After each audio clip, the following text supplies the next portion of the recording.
Hello and welcome back. Today we will be continuing our review of the materials that's coming out for the game that is codenamed Project Caesar, aka Project Teaser, aka Europa Universalis 5. We're almost positive. And in this, they have a very, very exciting kind of thing, which is dynamic political groups that you can found yourself, and they will go over several that kind of are in at the start of the game, but this is very exciting that they are dynamic and not merely things that are in place uniquely and can only be in place in a particular state or country or organization, but instead you will be able to found them yourself. But there's less information on that rather than just kind of providing a bunch of examples and saying that they're dynamic. So let's jump into it.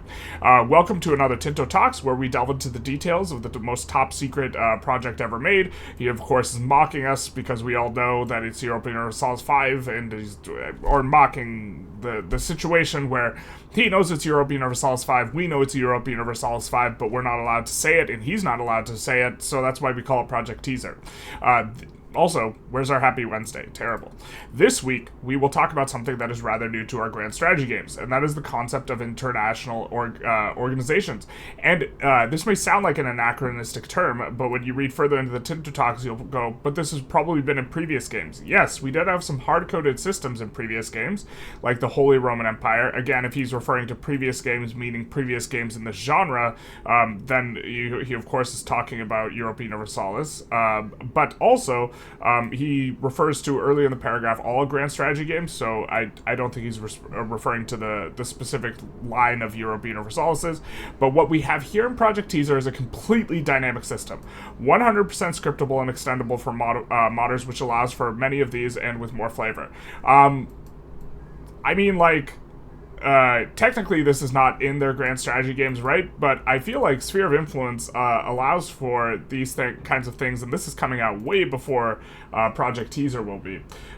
Sphere of Influence is coming out on June 24th and will allow for the dynamic creation of power blocks, which kind of seems like maybe they're taking a line from Victoria 3's development of power blocks. In the creation of this, this will remain to be seen. Honestly, them picking and choosing a lot of the best features from a lot of the games seems tremendous, and I'm overall very, very excited about the project. Okay. Let's continue. What is an international organization? Well, at its heart, it is a group of countries that share some common things, and then quite a few attributes that can be defined for them. The instruction file is 140 lines right now, long right now, and will keep growing. This doesn't mean anything to me because I don't program, so I don't know if that's really long or really short. Some examples of things that the I/O could handle are the following: if it has a leader or not, and if the leader is a character or a country. If there's unique, or there can be multiples of it, if locations can be owned by it or not, members' benefits and penalties, laws and policies it can have, which is interesting, so you can control the laws of your member states, special statuses inside the organization, okay, like electors versus free states versus just member states in the case, and of course emperor in the case of the HRE, how members will behave during war, which is probably the most substantive one, and dozens more unique attributes. Okay, that dozens implies at least 24, right? So that's crazy. That seems like a lot of moving parts if there's more than 24 more things. Of course, dozens might also be hyperbole. Of course. Membership in some of these can take a diplomatic relations slot. Okay, from this we can infer that we have Diplo slots. As we continue our development of this game, we are adding more of these and adding more unique flavor to the game. We have control groups like every PDS game has had since EU1, and Solaris added icons for quick selects. The one for Project Teaser can be pretty much anything at the start of the game, and if you start as a member of an organization, you gain a group from it from the start. Okay, perfect. And then let's take a look at some of these organizations. Or common organizations, and then we'll get into some specific ones. First off, you can get coalitions. These are created with a country as a target when a country has an AE beyond a certain threshold. Unions, this is the sort of defensive alliance between countries that share the same ruler, aka the personal unions. They may or may not have different levels of integration, which is interesting. Personal unions in EU4 are a really powerful way of expanding, and they it'll be interesting to see if they get nerfed or changed or transmuted or this type of thing, although it's been a hot minute since I've played EU4. There are a few others like this, including defensive leagues and tribal federations. Okay, religious organizations. Now we're starting to get into some of the specifics. The Catholic Church. Every country in the world that's part of the Catholic faith is a part of this organization. So now we're starting to see how this is going to affect more things than definitely before, because they all start as part of this organization, right? So this game start, if you're in the HRE, you're part of the HRE, you're part of the Catholic Church in terms of organization. They're going to affect things for you. They have issues that the cardinals can vote on, and being a member has implications and restrictions. So this probably means you are eligible to have cardinals, you can vote on the thing if you have cardinals. Of course, this has the added benefit of having Catholic pops in Catholic countries paying the tithe to the church, which eventually finds its way to the papacy. So everyone who's Catholic is going to get taxed now, which is going to go to the papacy, which is a very interesting mechanic, but of course makes sense. The Catholic Church was an absolute powerhouse during, the Middle Ages, and so the fact that they have this relationship now captured in an actual relationship instead of something like, you get free minting if you're the Catholic Church. No, it's actually coming from the pops in all the Catholic nations. This is really cool. And from here, we can get papal tithe from 401 countries, giving you plus 182. So this is your income as the papacy. Look, it's like that's like less than 2. Okay, you get some from the holy site, and then 182 from the tithe. So just absolute insanity in terms of your monthly income for the church, which of course makes sense. But there might be rules, like the Catholic Church is not allowed to subjugate and conquer, other people. Except, wasn't there that one guy who kind of, I think there was that one pope who just kind of rampaged through Italy, if I recall correctly. I might not. One reason to go Lutheran. Guy's got jokes. Crusades and jihads. These are temporary international organizations that will be created when a crusade or jihad is called. They have a target set and act like an alliance against a country. Cool. So I don't know how to pronounce this. Patriarchates. Meaning self-headed, an unpronounceable word, is a metropolitan bishop term in the Eastern Christian confessions, which acts independently and does not depend or answer to any hierarchically superior church authority. These different patriarchates then have their own synods of bishops to decide upon anything affecting their own religious jurisdiction. And we see Constantinople has one, Tbilisi has one, Ani has one, Sofia has one, but they are going to be organized in a different way rather than having one central, pope. WP graphs, etc. Okay.